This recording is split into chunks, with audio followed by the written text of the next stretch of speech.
वैशाख मास कथा अध्याय 3।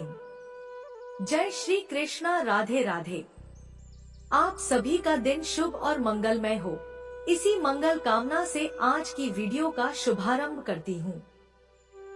इससे पहले की कथा सुनने के लिए और इतना सारा प्यार देने के लिए आप सभी का बहुत बहुत आभार। भगवान श्री कृष्ण जी आप सभी की मनोकामनाएं पूर्ण करें। आज का वैशाख मास महात्म्य सुनाने से पहले एक बार फिर से आप सुनेंगे भगवान के एक भक्त की कहानी। कई बार ऐसा होता है कि जो लोग भगवान की सुबह और शाम सेवा करते हैं, मंदिर में पूजा पाठ करते हैं, साफ सफाई करते हैं, मंदिर से जुड़े या भगवान से जुड़े सारे काम करते हैं, तो वे अपने आप को ही भगवान का सबसे बड़ा और सच्चा भक्त समझने लगते हैं। लेकिन यह सारे काम करते समय अगर भगवान के प्रति श्रद्धा या भक्ति ही नहीं है, तो फिर यह सारे काम किसी भी पुण्य में नहीं गिने जाते। ऐसे ही आज की एक कहानी है भगवान के सच्चे भक्त की, जिसके मन में भगवान के प्रति अविचल और सच्ची भक्ति थी। एक गांव में एक निर्धन जुलाहा दंपत्ति रहता था।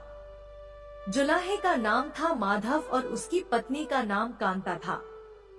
वे दोनों बहुत परिश्रमी थे। सारा दिन काम करते, सुंदर सुंदर कपड़े बनाते, किंतु उनके बने कपड़ों की उनको अच्छी कीमत नहीं मिल पाती थी। फिर भी जो मिलता वे उसी में संतुष्ट रहते और एक टूटी फूटी झोपड़ी में रहकर अपना जीवन व्यतीत कर रहे थे। वे बहुत संतोषी स्वभाव के थे। वह दोनों भगवान श्री कृष्ण के अनन्य भक्त थे। दिन भर के परिश्रम के बाद जो भी समय मिलता, उसे वे दोनों भगवान के भजन कीर्तन में बिता देते। माधव के पास एक तानपुरा और एक खड़ताल थी। जब वह दोनों मिलकर भजन गाते, तो माधव तानपुरा बजाता और उसकी पत्नी खड़ताल।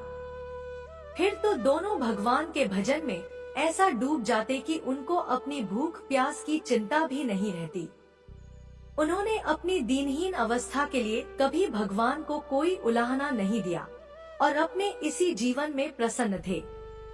लेकिन एक दुख उनको सदा सताता रहता कि उनके कोई संतान नहीं थी। इसको लेकर वह सदा चिंतित रहा करते थे। चिंता तो थी, फिर भी दोनों सदा भगवान की भक्ति में मगन रहते। इसको भी उन्होंने भगवान की लीला समझकर स्वीकार कर लिया और निष्काम भाव से भगवान श्री कृष्ण भक्ति में लीन रहते। जब उनकी आयु अधिक होने लगी तो एक दिन माधव ने सुंदर से कहा कि हमारी कोई संतान नहीं है। कहते हैं कि संतान के बिना मुक्ति प्राप्त नहीं होती। अब हमारी आयु भी अधिक हो चली है, ना जाने कब बुलावा आ जाए। मरने के बाद हमारी चिता को अग्नि कौन देगा? कौन हमारे लिए तर्पण आदि कार्य करेगा? कैसे हमारी मुक्ति होगी? माधव बोला, तू क्यों चिंता करती है? ठाकुर जी है ना, वही सब देखेंगे। माधव ने यह बात कह तो दी, किंतु वह भी चिंता में डूब गया। तभी उसके मन में एक विचार आया। वह नगर में गया और श्री कृष्ण के बाल रूप की एक मूर्ति ले आया। घर आकर बोला, अब तुझे चिंता करने की कोई आवश्यकता नहीं है। मैं यह बाल गोपाल लेकर आया हूँ। अब से यही हमारे पुत्र हैं। माधव बोला, अगर हम संतानहीन हैं, तो यह भी इन्हीं की इच्छा है। हम इनको ही अपने पुत्र के समान प्रेम करेंगे। यही हमारे पुत्र का दायित्व पूर्ण करेंगे। माधव की यह बात सुनकर कांता अत्यंत प्रसन्न हुई। उसने बाल गोपाल को लेकर अपने हृदय से लगा लिया और बोली, आप बिल्कुल ठीक कह रहे हैं। आज से यही हमारा लाला है। फिर क्यों था, दोनों पति पत्नी ने घर का एक कोना साफ करके वहां बाल गोपाल के लिए एक स्थान बनाया और एक चौकी लगाकर उस पर बाल गोपाल को विराजित कर दिया। उस दिन से जुलाहा दंपत्ति का नियम हो गया। वह प्रतिदिन बाल गोपाल को स्नान कराते, उनको धुले वस्त्र पहनाते, अपने पुत्र की तरह उनको लाड लड़ाते, उन्हीं के सामने बैठकर भजन कीर्तन करते और वहीं सो जाते थे। वो दोनों अपने हाथों से बाल गोपाल के लिए सुंदर वस्त्र बनाकर उनको पहनाते, उन्हें खाना खिलाते, उनको झूला झुलाते और रात को उनको सुलाकर ही स्वयं सोते थे। इन सब में उनको बड़ा आनंद आता। धीरे धीरे दोनों बाल गोपाल को अपनी संतान के समान ही प्रेम करने लगे। बाल कृष्ण अब उनके परिवार का हिस्सा बन गए थे। कांता का नियम था कि वह रोज पहले अपने हाथों से अपने लाला को भोजन कराती, तब स्वयं भोजन करती थी। लाला को भोजन कराते समय उसको ऐसा ही प्रतीत होता जैसे वह अपने पुत्र को ही भोजन करा रही हो। उन दोनों के निश्चल प्रेम को देखकर करुणानिधान भगवान अत्यंत प्रसन्न हुए और उन्होंने अदृश्य रूप में आकर स्वयं भोजन खाना आरंभ कर दिया। कांता जब प्रेम पूर्वक बाल गोपाल को भोजन कराती, तो भगवान को प्रतीत होता मानो वह अपनी माँ के हाथों से भोजन कर रहे हो। उनको कांता के हाथ से प्रेम पूर्वक मिलने वाले हर कौर में माँ का प्रेम प्राप्त होता था। भगवान श्री कृष्ण स्वयं माँ की उस प्रेम लीला के वशीभूत हो गए, किंतु कांता कभी नहीं जान पाई कि स्वयं बाल गोपाल उसके हाथ से भोजन करते हैं। एक दिन घर का काम बहुत अधिक होने के कारण कांता बाल गोपाल को भोजन कराना भूल गई। गर्मी का समय था। भरी दोपहरी में दोनों पति पत्नी कार्य करते करते थक गए और बिना भोजन किए ही सो गए। उनको सोए हुए कुछ ही देर हुई थी कि उनको एक आवाज सुनाई दी, मैया, बाबा, मुझको भूख लगी है। दोनों हड़बड़ा कर उठ गए। चारों ओर देखा आवाज कहां से आई, किंतु कुछ दिखाई नहीं दिया। तभी अचानक लीला को याद आया कि आज उसने अपने लाला को भोजन नहीं कराया है। वह हड़बड़ा कर उठी और दौड़कर लाला के पास पहुंची तो देखा कि बाल गोपाल का मुख कुम्हलाया हुआ है। इतना देखते ही दोनों पति पत्नी वहीं उनके चरणों में गिर पड़े। दोनों की आंखों से आंसुओं की धार बह निकली। लीला तुरंत भोजन लेकर आई और ना जाने कैसा प्रेम उमड़ा कि उसने लाला को उठाकर अपनी गोद में बैठा लिया और भोजन कराने लगी। दोनों पति पत्नी रोते जा रहे थे और लाला को भोजन कराते जा रहे थे। साथ ही बार बार उनसे अपने द्वारा हुए अपराध के लिए क्षमा मांगते जा रहे थे। ऐसा प्रगाढ़ प्रेम देखकर भगवान अत्यंत द्रवित हुए और अंतर्यामी भगवान श्रीहरि साक्षात रूप में प्रकट हो गए। भगवान ने अपने हाथों से अपने रोते हुए माता पिता की आंखों से आंसू पोंछे और बोले, प्रिय भक्त, मैं तुम्हारी भक्ति और प्रेम से अत्यंत प्रसन्न हूँ। तुम जो चाहो वर मांग लो, मैं तुम्हारी प्रत्येक इच्छा पूर्ण करूँगा। इतना सुनते ही दोनों भगवान के चरणों में गिर पड़े और बोले, दया निधान, आप हमसे प्रसन्न हैं और स्वयं हमारे सम्मुख उपस्थित है। इसी से हमारा जीवन धन्य हो गया। इससे अधिक हमें और क्या चाहिए? इससे अधिक किसी भी वस्तु का भला क्या महत्व हो सकता है? आपकी कृपा हम पर बनी रहे, बस इतनी कृपा करना। भगवान श्रीहरि बोले, यदि तुम चाहो तो मैं तुम्हारे जीवन में संतान के अभाव को समाप्त कर तुम्हें एक सुंदर संतान प्रदान करूं। यह सुनते ही माधव और कांता एकदम व्याकुल होकर बोले, नहीं भगवान, हमको संतान नहीं चाहिए। उनका उत्तर सुनकर भगवान ने पूछा, किंतु क्यों? अपने जीवन में संतान की कमी को पूर्ण करने के लिए ही तो तुम मुझको अपने घर लेकर आए थे। यह सुनकर वह दोनों बोले, प्रभु, हमको भय है कि यदि हमको संतान प्राप्त हो गई तो हमारा मोह उस संतान के प्रति बढ़ जाएगा और हम अब की तरह आपकी सेवा नहीं कर पाएंगे। उनका प्रेम और भक्ति से भरा उत्तर सुनकर करुणा निधान भगवान करुणा से भर उठे। उनके विचार सुनकर स्वयं भगवान की आंखों से अश्रु गिरने लगे।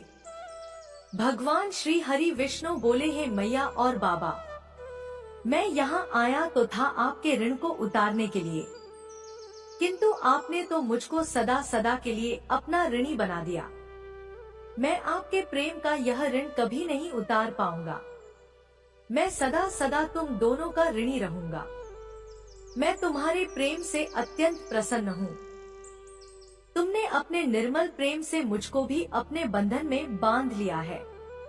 मैं तुम्हें वचन देता हूँ कि आज से मैं तुम्हारे पुत्र के रूप में तुम्हारे समस्त कार्य पूर्ण करूंगा। तुम्हें कभी संतान का अभाव नहीं होने दूंगा। तुम ये तो जानते ही हो कि मेरा वचन कभी असत्य नहीं होता। ऐसा कहकर भक्तवत्सल भगवान बाल गोपाल की प्रतिमा में विलीन हो गए। उस दिन से माधव और कांता का जीवन बिल्कुल ही बदल गया। उन्होंने सारा काम धंधा छोड़ दिया और सारा दिन बाल गोपाल के भजन कीर्तन और उनकी सेवा में व्यतीत करने लगे। भजन करते हुए उनको न भूख सताती और न ही प्यास लगती थी। उन्होंने सभी प्रकार की इच्छाओं का पूर्ण रूप से त्याग कर दिया। अब माधव कभी कोई कार्य करता तो केवल अपने बाल गोपाल के लिए सुंदर सुंदर वस्त्र बनाने का। उनके सामने जब भी कोई परेशानी आती तो बाल गोपाल एक बालक के रूप में उपस्थित हो जाते और उनके समस्त कार्य पूर्ण कर देते। वह दंपति और बालक गांव भर में चर्चा का विषय बन गए, किंतु गांव में कोई भी यह नहीं जान पाया कि वह बालक कौन है, कहां से आता है और कहां चला जाता है। धीरे धीरे समय बीतने लगा। अब जुलाहे दंपति बूढ़े हो चले थे, किंतु भगवान की कृपा उन पर बनी रही। अब दोनों की आयु पूर्ण होने का समय आ चला था। भगवत प्रेरणा से उनको यह ज्ञात हो गया कि अब उनका समय पूरा होने वाला है। इसी के चलते एक दिन दोनों ने भगवान को पुकारा। ठाकुर जी तुरंत प्रकट हो गए और उनसे उनकी इच्छा जाननी चाहिए। दोनों भक्त दंपति भगवान के चरणों में प्रणाम करके बोले, हे प्रभु, हमने अपने पूरे जीवन में आपसे कभी कुछ नहीं मांगा, किंतु अब जीवन का अंतिम समय आ गया है, इसलिए आपसे कुछ मांगना चाहते हैं। भगवान बोले, निसंकोच होकर अपनी कोई भी इच्छा कहो, मैं वचन देता हूँ कि तुम्हारी प्रत्येक इच्छा को पूर्ण करूँगा। तब बाल गोपाल के अगाध प्रेम में डूबे वह वृद्ध दंपति बोले, हे नाथ, हमने अपने पुत्र के रूप में आपको देखा है। आपने भी पुत्र के समान ही हमारी सेवा की है। अब वह समय आ गया है जिसके लिए कोई भी माता पिता पुत्र की कामना करते हैं। हे दीन बंधु, हमारी इच्छा है कि हम दोनों पति पत्नी के प्राण एक साथ निकले। हे दयानिधान, जिस प्रकार एक पुत्र अपने माता पिता की अंतिम क्रिया करता है और उनको मुक्ति प्रदान करता है, उसी प्रकार हे परमेश्वर, हमारी अंतिम क्रिया आप अपने हाथों से कर हमें मुक्ति प्रदान करें। श्रीहरि ने दोनों को उनकी इच्छा पूर्ण करने का वचन दिया और बाल गोपाल के विग्रह में विलीन हो गए। अंत में वह दिन आ गया जब प्रत्येक जीव को यह शरीर छोड़ना पड़ता है। दोनों वृद्ध दंपति बीमार पड़ गए।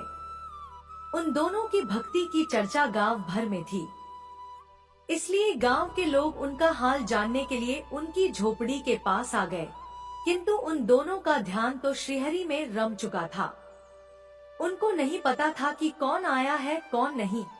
तभी अचानक एक चमत्कार हुआ। जुलाहे की झोपड़ी एक तीव्र और अलौकिक प्रकाश से भर उठी।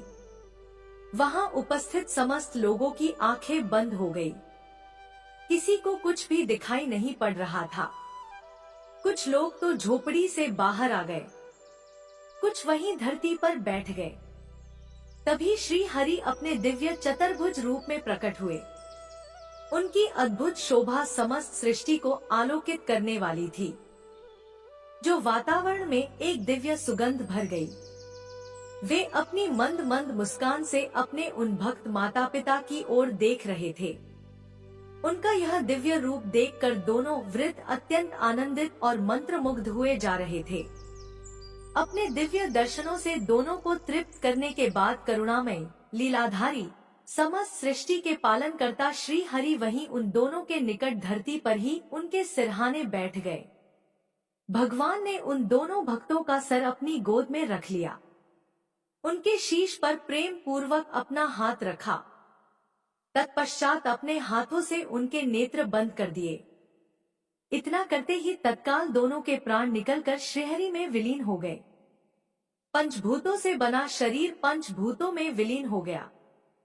कुछ समय बाद जब वह दिव्य प्रकाश का लोप हुआ, तो सभी उपस्थित ग्रामीणों ने देखा कि वहां न तो माधव था, न ही कांता थी और न ही बाल गोपाल।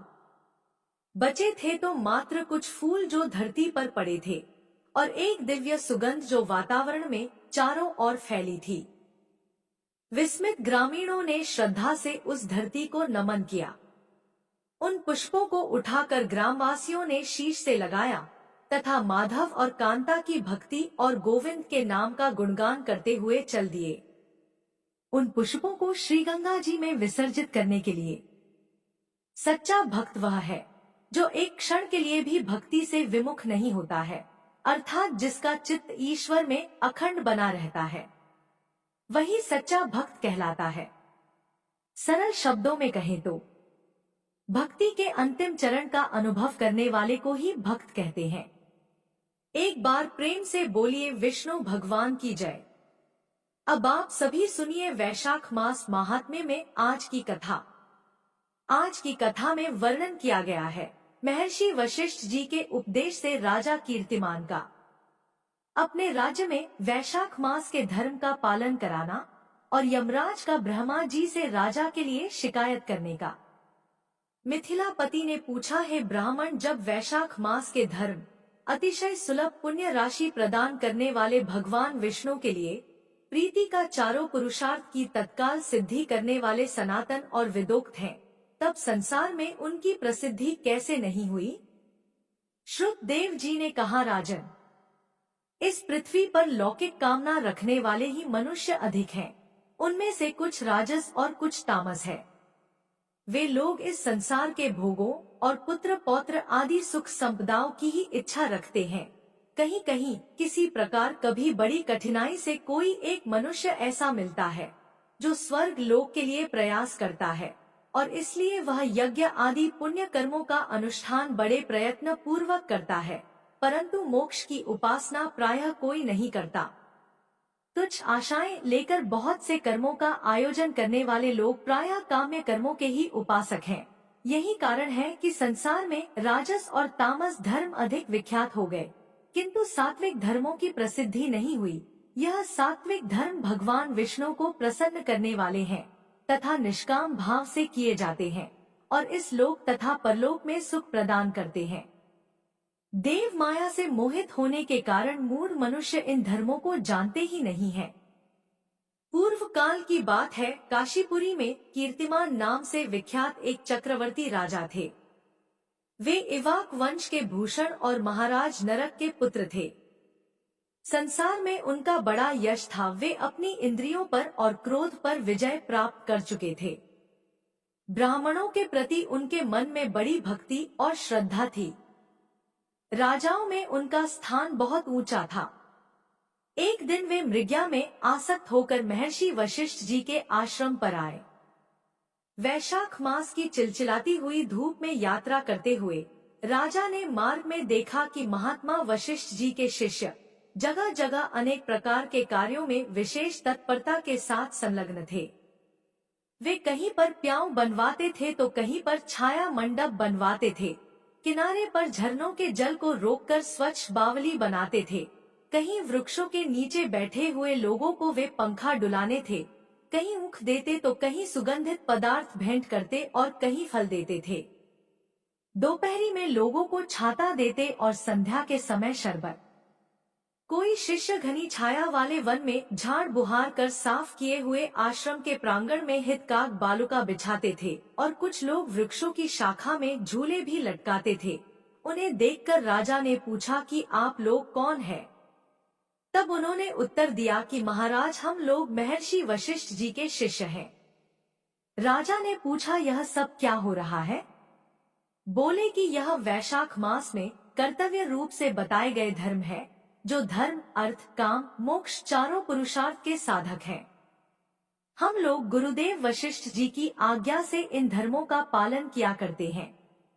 राजा ने फिर पूछा कि इनके अनुष्ठान से मनुष्य को कौन सा फल मिलता है और किस देवता की प्रसन्नता होती है। तब उन्होंने उत्तर दिया कि हमें इस समय यह बताने की आवश्यकता नहीं है, आप हमारे गुरुजी से ही पूछ लीजिए। वे महायशस्वी महर्षि इन धर्मों को यथार्थ रूप से जानते हैं। शिष्यों से ऐसा उत्तर पाकर राजा शीघ्र ही महर्षि वशिष्ठ जी के पवित्र आश्रम पर गए, जो विद्या और योग शक्ति से संपन्न था। वहां जाकर राजा को आते देखकर महर्षि वशिष्ठ मन ही मन बड़े प्रसन्न हुए और उन्होंने सेवकों सहित महात्मा राजा का विधिपूर्वक आतिथ्य सत्कार किया। जब वे आराम से बैठ गए, तब गुरु वशिष्ठ ने प्रसन्नता पूर्वक राजा से कहा कि भगवन, मैंने मार्ग में आपके शिष्यों द्वारा परम आश्चर्यमय शुभ कर्मों को होते देखा है, किंतु उनके संबंध में जब मैंने उनसे प्रश्न किया, तब उन्होंने कोई भी दूसरी बात न बताकर सीधे आपके पास जाने की आज्ञा दे दी। उनकी आज्ञा के अनुसार ही मैं इस समय आपके पास आया हूँ। मेरे मन में उन धर्मों को सुनने की बड़ी इच्छा है, हे मुनिवर, इसलिए आप मुझसे उनका वर्णन कीजिए। तब महायशस्वी वशिष्ठ जी ने प्रसन्नता पूर्वक कहा कि राजन, तुम्हारी बुद्धि को उत्तम शिक्षा मिली है, इसलिए उसने यह उत्तम निश्चय किया है। भगवान विष्णु की कथा के श्रवण और भगवत धर्मों के अनुष्ठान में जो तुम्हारी बुद्धि की आत्यंतिक प्रवृत्ति हुई है, यह तुम्हारे किसी पुण्य का फल है।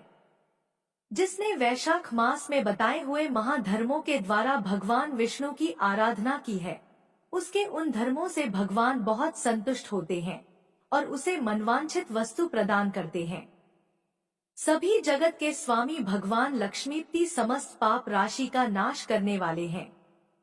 वे सूक्ष्म धर्मों से प्रसन्न होते हैं, केवल परिश्रम और धन से नहीं। भगवान विष्णु भक्ति से पूजित होने पर अभीष्ट वस्तु प्रदान करते हैं। इसीलिए सदा भगवान विष्णु की भक्ति करनी चाहिए। जगदीश्वर श्री हरि जल से भी पूजा करने पर अशेष क्लेश का नाश कर देते हैं और शीघ्र प्रसन्न हो जाते हैं। वैशाख मास में बताए हुए यह धर्म थोड़े से परिश्रम द्वारा साध्य होने पर भी भगवान विष्णु के लिए प्रीति और शुभ होने के कारण अधिक व्यय से सिद्ध होने वाले बड़े बड़े यज्ञ आदि कर्मों का भी तिरस्कार करने वाले हैं। इसलिए हे राजन, तुम भी वैशाख मास में बताए हुए धर्मों का पालन करो और तुम्हारे राज्य में निवास करने वाले अन्य सभी लोगों से भी उन कल्याणकारी धर्मों का पालन कराओ। उन सब धर्मों को सुनकर राजा ने गुरु का भक्ति भाव से पूजन किया और घर आकर वे सब धर्मों का विधिपूर्वक पालन करने लगे। देवाधिदेव भगवान विष्णु में भक्ति रखते हुए राजा कीर्तिमान देवेश्वर पद्मनाभ के अलावा और किसी देवता को नहीं देखते थे। उन्होंने हाथी की पीठ पर नगाड़ा रखकर सिपाहियों से अपने राज्य भर में डंके की चोट पर यह घोषणा करा दी कि मेरे राज्य में जो 8 वर्ष से अधिक की आयु वाला मनुष्य है, उसकी आयु जब तक 80 वर्ष की ना हो जाए, तब तक मेष राशि में सूर्य के स्थित होने पर अगर वह प्रातःकाल स्नान नहीं करेगा, तो मेरे द्वारा दंडनीय वध तथा राज्य से निकाल देने योग्य समझा जाएगा। यह मेरा निश्चित आदेश है। पिता, पुत्र या कोई भी बंधु बांधव जो भी वैशाख धर्म का पालन नहीं करेगा, वह चोर की तरह दंड का पात्र समझा जाएगा। प्रातःकाल शुभ जल में स्नान करके श्रेष्ठ ब्राह्मणों को दान करना चाहिए। तुम सब लोग अपनी शक्ति के अनुसार प्याऊ और दान आदि धर्मों का आचरण करो। राजा कीर्तिमान ने प्रत्येक गांव में धर्म का उपदेश करने वाले एक एक ब्राह्मण को बसा दिया और 5-5 गांवों पर एक एक ऐसे अधिकारी की नियुक्ति कर दी जो धर्म का त्याग करने वाले लोगों को दंड दे सके। उस अधिकारी की सेवा में भी 10 घुड़सवार रहते थे। इस प्रकार चक्रवर्ती राजा के शासन से चारों ओर सभी देशों में यह धर्म का पौधा प्रारंभ हुआ और आगे चलकर खूब बड़े हुए वृक्ष के रूप में बदल गया। उस राजा के राज्य में जो लोग मर जाते थे, वे भगवान विष्णु के धाम में जाते थे। वहां के मनुष्य को विष्णु लोक की प्राप्ति निश्चित थी। एक बार भी वैशाख स्नान कर लेने से मनुष्य यमराज के पास नहीं जाता। अपने धर्मानुसार यमपुरी के मार्ग की यात्रा ही बंद हो गई। सब मनुष्य दिव्य आकृति धारण करके भगवान के धाम में जाने लगे। देवताओं के जो लोक हैं, वे सब भी शून्य हो गए। स्वर्ग और नरक दोनों के शून्य हो जाने पर एक दिन देवर्षि नारद ने धर्मराज जी के पास जाकर कहा कि नारायण नारायण, धर्मराज जी, आपके इस नरक में अब पहले जैसा कोलाहल नहीं सुनाई पड़ता और पहले की तरह पाप कर्मों का लेखा जोखा भी नहीं लिखा जा रहा। चित्रगुप्त जी तो ऐसे मौन भाव से बैठे हुए हैं मानो कोई मुनि हो। महाराज, इसका कारण तो बताइए। महात्मा नारद के ऐसा कहने पर राजा यम ने कुछ दीनता के स्वर में कहा कि हे देवर्षि, इस समय पृथ्वी पर जो यह राजा राज्य करता है, यह पुराण पुरुषोत्तम भगवान विष्णु का बड़ा भक्त है। उसके भय से कोई भी मनुष्य कभी वैशाख मास का उल्लंघन नहीं करता। उस पुण्य कर्म के प्रभाव से सभी भगवान विष्णु के परम धाम में चले जा रहे हैं। मुनि श्रेष्ठ, उस राजा ने इस समय मेरे लोक का मार्ग लुप्त सा कर रखा है। स्वर्ग और नरक दोनों को शून्य बना दिया है। इसलिए ब्रह्मा जी के पास जाकर ये सब समाचार में उनसे निवेदन करके तभी स्वस्थ हो पाऊंगा। ऐसा निश्चय करके यमराज ब्रह्मा जी के लोक में गए और वहां बैठे हुए उन ब्रह्मा जी का दर्शन किया, जिनका आश्रय ध्रुव है, जो इस जगत के बीच तथा सभी लोकों के पितामह हैं, और समस्त लोकपाल, दिक्पाल तथा देवता गण जिनकी उपासना किया करते हैं। ब्रह्मा जी ने यमराज जी को देखा और यमराज जी ब्रह्मा जी के आगे पृथ्वी पर गिर पड़े। फिर यमराज ने कहा कि हे कमलासन, काम में लगाया हुआ जो पुरुष स्वामी की आज्ञा का ठीक ठीक पालन नहीं करता और उसका धन लेकर केवल भोग करता है, वह काट का कीड़ा होता है। जो बुद्धिमान मनुष्य लालच में आकर स्वामी के धन का उपभोग करता है, वह 300 कल्पों तक योनिरूप नरक में जाता है। जो कार्य में नियुक्त हुआ पुरुष कार्य करने में समर्थ होकर भी अपने ही घर में बैठा रहता है, वह बिलाव होता है। देव, मैं तो आपकी आज्ञा से धर्मपूर्वक प्रजा का शासन करता रहा हूँ। मैं अब तक मुनियों और धर्म शास्त्रों के कथन और पुण्यात्मा को पुण्य के फल से और पापात्मा को पाप के फल से संयुक्त किया करता था, परंतु अब मैं आपकी आज्ञा का पालन करने में असमर्थ हो गया हूँ। राजा कीर्तिमान के राज्य में सभी लोग वैशाख मास में किए जाने वाले पुण्य कर्मों का अनुष्ठान करके पितरों और पितामहों के साथ वैकुंठ धाम में चले जाते हैं। उनके मरे हुए पितर और मातामह आदि भी विष्णु लोक में चले जाते हैं। इतना ही नहीं, पत्नी के पिता, ससुर आदि भी मेरे लेख को मिटाकर विष्णु लोक में चले जाते हैं। हे देव, बड़े बड़े यज्ञों द्वारा भी मनुष्य वैसी गति नहीं पाता है जैसी वैशाख मास में मिल रही है। सभी तीर्थों से, दान आदि से, तपस्या, व्रतों से या फिर संपूर्ण धर्मों से युक्त मनुष्य भी उस गति को नहीं पाता जो वैशाख धर्म में तत्पर हुए मनुष्य को प्राप्त हो रही है। वैशाख में प्रातःकाल स्नान करके देव पूजन, वैशाख मास महात्म्य की कथा का श्रवण तथा भगवान विष्णु को प्रिय लगने वाले तदनुकूल धर्मों का पालन करने वाला मनुष्य एकमात्र विष्णु लोक का स्वामी होता है।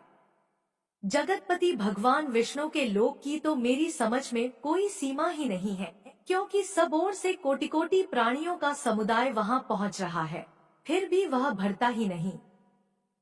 इस संसार में पवित्र और अपवित्र सभी लोग राजा की आज्ञा से वैशाख मास के धर्म का पालन करके विष्णु लोक को जा रहे हैं। हे लोकनाथ, उसकी प्रेरणा से संस्कारहीन मनुष्य भी वैशाख स्नान मात्र से ही वैकुंठ धाम में चले जाते हैं। वह केवल भगवान विष्णु के चरणों की शरण लेने वाला है। जान पड़ता है कि वह समस्त संसार को ही विष्णु लोक में पहुंचा देगा। जो पुत्र धर्म, अर्थ, काम और मोक्ष के प्रतिकूल चलता हो, वह पृथ्वी पर माता के पेट से पैदा हुआ रोग है। वह अधम पुरुष अपनी माता का घात करने वाला कहा जाता है। किंतु राजा कीर्तिमान की माता और उसकी पत्नी का पुण्य संसार में विख्यात है। उसकी माता एकमात्र वीर जननी है और वह राजा निश्चय ही संसार में बहुत बड़ा वीर है। जिस प्रकार राजा कीर्तिमान मेरी लिपि को मिटाने में उद्यत हुआ है, ऐसा उद्योग पुराणों में और किसी का भी नहीं सुना गया है। भगवान विष्णु की भक्ति में तत्पर हुए राजा कीर्तिमान के सिवा दूसरे ऐसे किसी को भी मैं नहीं जानता जो डंका बजाकर घोषणा करते हुए लोगों को ऐसी प्रेरणा देता हो और मेरे लोक के मार्ग को विलुप्त करने का प्रयास करता रहा हो। जय श्री कृष्णा। इसके आगे का वृतांत आप अगले अध्याय में सुनेंगे, जिसमें श्री ब्रह्मा जी का यमराज जी को समझाना और फिर भगवान विष्णु का उन्हें वैशाख मास में भाग दिलाने का वर्णन है। अगर आपको आज की यह कथा पसंद आई हो तो कृपया वीडियो को लाइक जरूर कीजिएगा।